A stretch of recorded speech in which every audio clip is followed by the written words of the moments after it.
পশ্চিম বর্ধমান আসানসোল মৃত শুক্লার দেওরের আবেদন কিছু করুন। বিরাট গুজরাট থেকে তাড়াতাড়ি মৃতদেহ আনার ব্যবস্থা করুন।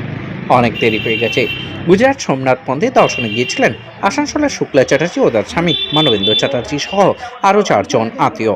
কিন্তু মন্দির দর্শন করে ফেরার পথে দুর্ঘটনাগ্রস্ত হয় তাদের গাড়ি। মৃত্যু হয় 5 জনের। মৃত শুক্লার স্বামী মানবেন্দ্রবাবু পাঞ্জা লড়ছেন মৃত্যুর সঙ্গে। শুক্লা চ্যাটার্জি আসানসোলের কোটমোড় এলাকায় বাড়ি, এখন জনমানবহীন। পাশের লোক, আত্মীয় স্বজনরা ভিড় জমিয়েছে বাড়ির কাছাকাছি। মৃতার দেওরের দাবি মৃতদেহগুলি এখনও গুজরাটে রয়েছে। মানবেন্দ্রবাবু মৃত্যুর সঙ্গে লড়াই করছেন। অচেনা জায়গায় গুজরাটে মৃতদেহ আনার জন্য বরফ থেকে শুরু করে বাকি সব কিছুতেই অসুবিধা হচ্ছে।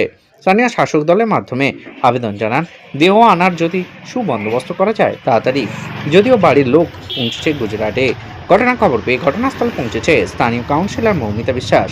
বিভিন্ন জায়গায় যোগাযোগ করা শুরু করেছেন যাতে তাড়াতাড়ি দেহ আনার ব্যবস্থা করা যায়।